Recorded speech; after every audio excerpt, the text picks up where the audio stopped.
Today we're going to be working on the Oldsmobile, the 455 in the Cutlass. I got some headers from Summit Racing. I initially got some headers from eBay, didn't fit. I wouldn't recommend it. I don't know how that would ever work on a Cutlass, but hopefully these ones work a little better. I know there should be a little bit of modification with the shift linkage if the instructions are accurate, so I might have to do that. But I'm going to just jump right into it, and we're going to start installing the driver's side first.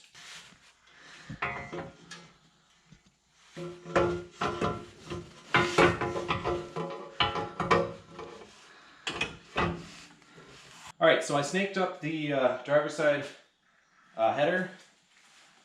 It looks like there's a bracket here. This, I'm not even quite sure what it's for, but that's right underneath the, looks like either the fuel line or something like that. I gotta loosen that and move it down so that we can move that header up. So far this is fitting quite a bit better than the other ones. So once I move this bracket, all we gotta do is slide it up, hopefully, slide the gaskets in and bolt it in. Alright, so the header, I took the header out just so I could show you guys this. This is the bracket I was talking about. This little ear here is what's causing us trouble. I'm not even quite sure what this bracket's for. It's not connected to anything currently. I'm sure when I remove it, it's going to be used for something, but for now, I'm just going to remove it so we can install this header.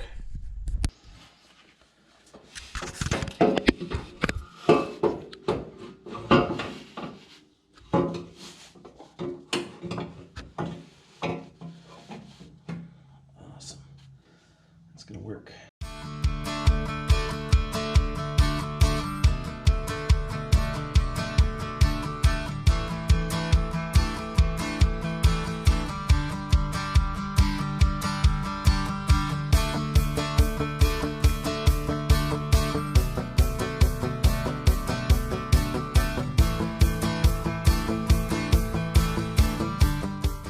Hey guys, so I'm back working on the olds, the headers. Sarah and I finally got the driver's side in. That last bolt was a pain.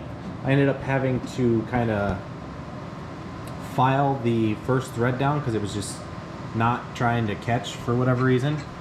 I'm going to be installing the passenger side today. I got Sam with me.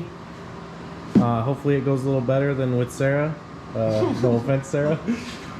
But yeah, I'm gonna get you guys set up and then we're gonna start installing that other side.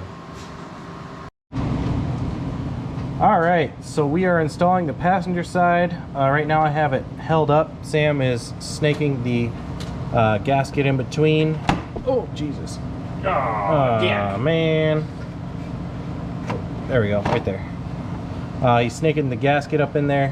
One thing that I was not aware of, so there's typically the oil filter adapter right here. I had to unbolt that to get it out of the way, and there was also tranny cooler lines, so I had to remove those. So far, I guess, so good. We'll find out how well it goes. I'm gonna put you guys down so I can get to working on this.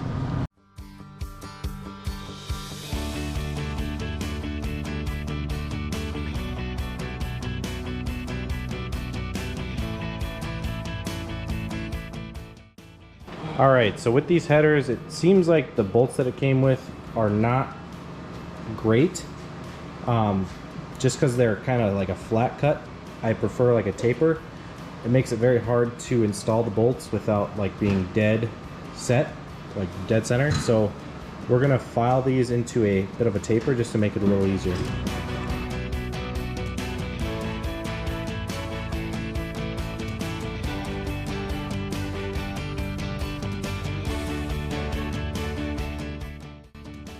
Alright, so we had a bit of a clearance issue with the upper control arm bolt.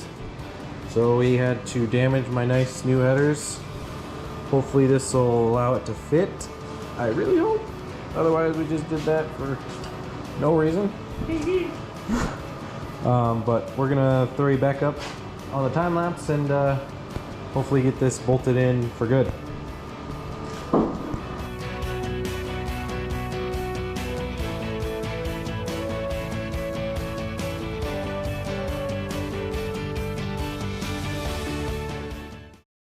All right, so we have the passenger side header on. All the bolts are tight, to our knowledge at least. Oh, they tight. Yeah, they're definitely tight. The bolt, here actually, I wonder if I can show you guys. Well, there's Sam, say hello. Under here, we've got this control arm right here, and there's a bolt for the lower control arm, or the lower control arm. That is right near the header. Dented it, and now it seems to have very little clearance, but we're thinking it'll be fine. I'm probably just going to throw the oil filter adapter on outside of this video, just because it's pretty simple. It's just 3 bolts. That's going to be it for this video.